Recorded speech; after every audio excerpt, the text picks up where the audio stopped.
जय जय श्री सीताराम।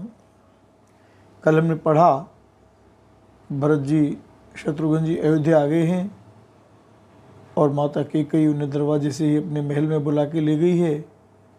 और वार्तालाप में उन्हें मालूम पड़ा कि पिताजी देवलोक चले गए, भैया लक्ष्मण सहित राम सीता जी वन को चले गए। इतना सुनकर भरत जी को पिता का मरना तो भूल गया और इस सारे अनर्थ का कारण अपने को ही जानकर वे मौन होकर स्तंभित रह गए। आगे सुनते हैं। बिकल बिलोक सुतहि समुझावते, मनहु जरे पर लोन लगावते। तात राउ नहीं सोचे जोगू, बिढ़ई सुकृत जस कीने भोगू। पुत्र को व्याकुल देखकर कैकेयी समझाने लगी, मानो जले पर नमक लगा रही हो। वह बोली, हे तात, राजा सोच करने योग्य नहीं है। उन्होंने पुण्य और यश कमाकर उसका पर्याप्त भोग किया। जीवत सकल जन्म फल पाए, अंत अमर पति सदन सिधाए। अस अनुमान सोच परिहरहु, सत समाज राजपुर करहु।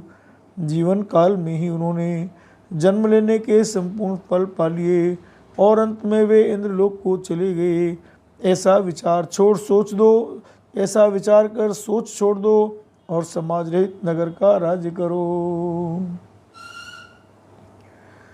सुन सुठ सहमु राजकुमारू, पाके छत जन लागू अंगारू। राजकुमार भरत जी यह सुनकर बहुत ही सहम गए, मनु पके घाव पर अंगार छू गया हो। धीरज धरे बर ले ही उसासा, पापिन सब भांति कुल नासा। उन्होंने धीरज धरकर बड़ी लंबी सांस देते हुए कहा, पापिनी, तूने सभी तरह से कुल का नाश कर दिया। जो पे कुरुचि रही अति तोही, जन्मत काहे न मारे मोही। पेड़ काटते पाल सींचा, मीन जियन नित्य बारी उलीचा। हाय, यदि तेरी ऐसी ही अत्यंत बुरी रुचि दुष्ट इच्छा थी तो तूने जन्मते ही मुझे मार क्यों नहीं डाला। तूने पेड़ को काटकर पत्ते को सींचा है और मछली के जीने के लिए पानी को उलीच डाला, अर्थात मेरा हित करने जाकर उल्टा तूने मेरा हित कर डाला। हंस बंसु दशरथो जनकू, राम लखन से भाई। जननी तू जननी भई, विदिशन कछु न बसाई। राम, मुझे सूर्यवंशा वंश दशरथ जी सरीखे पिता और राम लक्ष्मण से भाई मिले, पर हे जननी, मुझे जन्म देने वाली माता तू हुई। क्या किया जाए, विधाता से कुछ भी वश नहीं चलता। जब ते कुमत जी ठयऊ, खंड खंड हुई हृदय न गयऊ। बर मांगत मन भई नहीं पीरा, गर न जी मुँह पर उन कीरा। अरे कुमति, जब तूने हृदय में ये बुरा विचार ठाना, उसी समय तेरे हृदय के टुकड़े टुकड़े क्यों न हो गए। वरदान मांगते समय तेरे मन में कुछ भी पीड़ा नहीं हुई, तेरी जीभ गल नहीं गई, तेरे मुंह में कीड़े नहीं पड़ गए। भूप प्रतीत तोर किम कीनी, मरण काल विधि मति हर लीनी। विधि उन नारी हृदय गति जानी, सकल कपट अघे अवगुण खानी। सरल सुशील धर्म रति राऊ, सो किम जाने तीय सुभाऊ। अस को जीव जंतु जग माही, जय रघुनाथ जय रघुनाथ प्राण प्रिय नाही। राजा ने तेरा विश्वास कैसे कर लिया? जान पड़ता है विधाता ने मरने के समय उनकी बुद्धि अरली थी। स्त्रियों के हृदय की गति विधाता भी नहीं जान सके। वे संपूर्ण कपट पाप और अवगुणों की खान है। फिर राजा तो सीधे सुशील और धर्मपरायण थे, ये भला स्त्री स्वभाव को कैसे जानते? अरे जगत के जीव जंतुओं में ऐसा कौन है जैसे श्री रघुनाथ जी प्राणों के समान प्यारे नहीं है। भय अति अहित रामुत तो ही, को तू ऐसे सत्य कहु मोही। जो हसी सो हसी मुँह मसिलाई, आँख ओट उठ बैठे जाई। वे श्री राम जी भी तुझे हित हो गए। बैरी लगे तू कौन है मुझे सच सच के, तू जो है सो है। अब मुँह में स्याही पोत कर, मुँह काला करके उठकर मेरी आँखों की ओट में जा बैठ।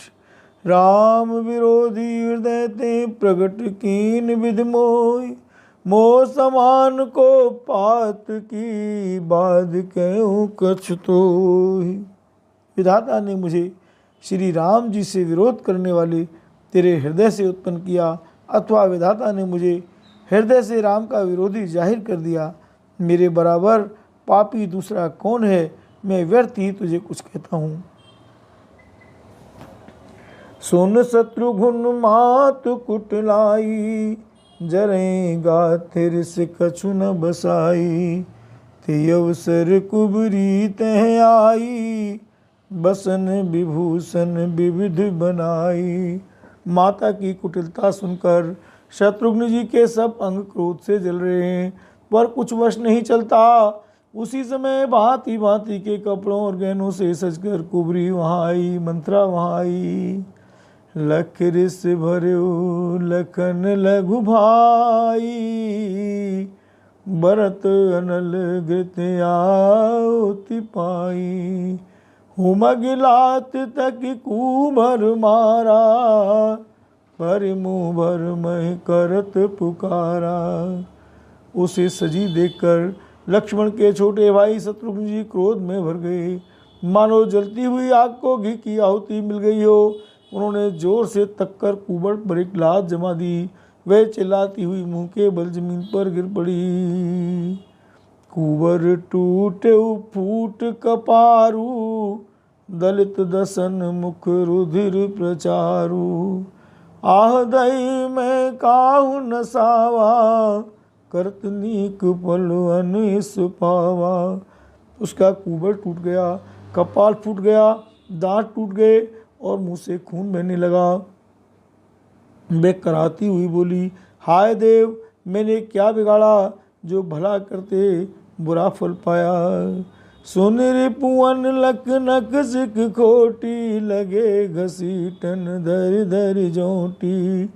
भरत दया निधि दीन चढ़ाई, कौशल्या पैगे दो भाई। उसकी यह बात सुनकर और उसे नख से शिखा तक दुष्ट जानकर शत्रुघ्न जी ने झोंटा पकड़ कर उसे घसीटने लगे।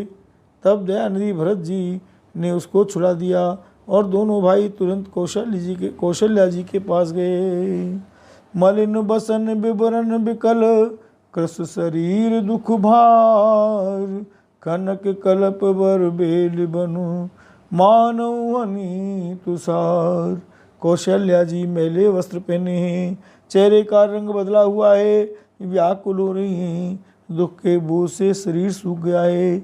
ऐसी दिख रही है मानो सोने की सुंदर कल्पलता को वन में पाला मार गया हो।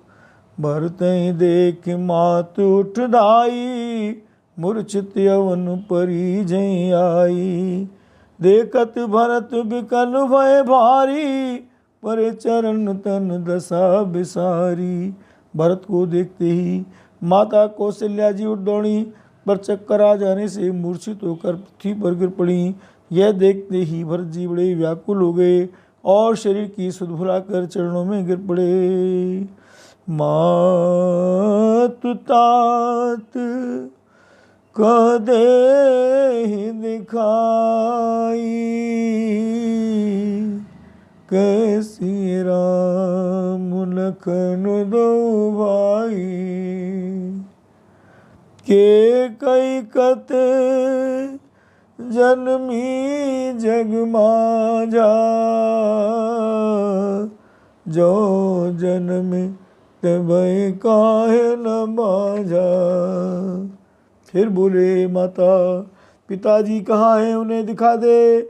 सीता जी तथा मेरे दोनों भाई श्री राम लक्ष्मण कहाँ हैं, उन्हें दिखा दे। के जगत में क्यों जन्मी, और यदि जन्मी ही तो बिरबाज क्यों न हुई। कुल कलंक जय जन्म मोही, अपजस भाजन प्रिय जन द्रोही। कोटि भुवन मोहि सरस अभागी, गति असी तोर मातु जय लागी। जिसने कुल के कलंक, अपयस के भाड़े और प्रियजनों के द्रोही मुझ जैसे पुत्र को उत्पन्न किया, तीनों लोकों में मेरे समान अभागा कौन है, जिसके कारण ही माता तेरी यह दशा हुई। पितु सुरपुर बन रघुबर के तू, मैं केवल सब अनरत हेतु। दिग मोहि भयउ बहनु बन आगी, दुसह दाह दुख दूषण भागी। पिताजी स्वर्ग में हैं और श्री राम जी वन में हैं। केतु के समान केवल मैं ही इन सब अनर्थों का कारण हूँ। मुझे धिक्कार है, मैं बांस के वन में आग उत्पन्न हुआ और कठिन दाह दुख और दोषों का भागी बना। मातु भरत के बचन मृदु, सुन पुनि उठी संभार। लिए उठाई लगाए और लोचन मोचति बार। भरत जी के कोमल वचन सुनकर माता कौशल्या जी फिर संभल कर उठी। उन्होंने भरत को उठाकर छाती से लगा लिया और नेत्रों से आंसू बहाने लगी। सरल सुभाय माए लाए, अति हित मनो राम फिर आए। बैठो बहुर लखन लघु भाई, सो कुसने उन हृदय समाई। सरल स्वभाव वाली माता ने बड़े प्रेम से भरत जी को छाती से लगा लिया, मानो श्री राम जी ही लौट कर आ गए हों। फिर लक्ष्मण जी के छोटे भाई शत्रुघ्न को हृदय से लगाया। शोक और स्नेह हृदय में समाता नहीं है। देख स्वभाव कहत सब कोई, राम मातु अस काहे न होई। माता भरत गोद बैठारे, आंसू पहुँच मृदु बचन उचारे। कौशल्या जी का स्वभाव देखकर सब कोई कह रहे हैं, श्री राम की माता का ऐसा स्वभाव क्यों न हो। माता ने भरत जी को गोद में बैठा लिया और उनके आंसू पहुँचकर कोमल वचन बोली। अजहु बच्चे बले, धीरज धरऊ, कुसुमऊ समुझ शोक परिहरऊ। जन मानऊ ये आनी गलानी, काल कर्म गति अघटित जानी। हे वत्स, मैं बलैया लेती हूँ, तुम अब भी धीरज धरो। बुरा समय जानकर शोक त्याग दो। काल और कर्म की गति अमिट जानकर हृदय में हानि और ग्लानि मत मानो। का हुई दोष देहु जनिताता, बामु सब विधि बाम विधाता। जोए तेहु दुख मोहि जियावा, अजहूँ को जाने काते भावा। हे तात, किसी को दोष मत दो, विधाता मुझको सब प्रकार से उल्टा हो गया है, जो इतने दुख पर भी मुझे जिला रहा है। अब भी कौन जानता है उसे क्या भा रहा है। पेतु आयस भूषण बसन, तात तजे रघुबीर। बिस्मऊ हर सुन हृदय कछु, पहिरे बल कल चीर। हे तात, पिता की आज्ञा से श्री रघुवीर ने भूषण वस्त्र त्याग दिए और वलकल वस्त्र पहन लिए। उनके हृदय में कुछ विषाद था न हर्ष था। उनके हृदय में न कुछ विषाद था न हर्ष। मुख प्रसन्न मन रंग नरोसु, सब कर सब विध कर पर तोसु। चले विपिन सुन सिय संग लागी, रहन राम चरण अनुरागी। उनका मुख प्रसन्न था, मन में न आसक्ति थी न द्वेष। सबका सब तरह से संतोष कराकर वे वन को चले। यह सुनकर सीता भी उनके साथ लग गईं। श्री राम के चरणों की अनुरागिनी वे किसी तरह न रहीं। सुनते ही लखन चले उठ साथा, न जतन किए रघुनाथा। तब रघुपति सब ही सिर नाई, चले संग सिय अरु लघु भाई राम। सुनते ही लक्ष्मण भी साथ ही उठ चले। श्री रघुनाथ ने उन्हें रोकने के बहुत यत्न किए, पर वे न रहे। तब श्री रघुनाथ जी सबको सिर नवाकर सीता और छोटे भाई लक्ष्मण को साथ लेकर चले गए। राम लखन सिय बनहि सिधाए, गयो न संग न प्राण पठाए। यह सब भान आँखन आगे, तौ न तजान तनु जीव अभागे। श्री राम लक्ष्मण और सीता वन को चले गए। मैं न तो साथ ही गई और न मैंने अपने प्राण ही उनके साथ भेजे। यह सब इन्हीं आँखों के सामने हुआ, तो भी अभागे जीव ने शरीर नहीं छोड़ा। मोह न लाज निज नेहु बिनिहारी, राम सरस सुत में तारी। जिए मरे बल भूपति जाना, मोर हृदय सत कुलस समाना। अपने स्नेह की ओर देखकर मुझे लाज भी नहीं आती। राम सरीखे पुत्र की मैं माता, जीना और मरना तो राजा ने खूब जाना। मेरा हृदय तो सैकड़ों वज्रों के समान कठोर है। कौशल्या के वचन सुन भरत सहित रनिवास, व्याकुल बिलपत राजगृह मानहु शोक निवास। सीताराम। कौशल्या जी के वचनों को सुनकर भरत सहित सारा निवास व्याकुल होकर विलाप करने लगा। राजमहल मानो शोक का निवास बन गया। बोल भक्तवत्सल भगवान की जय।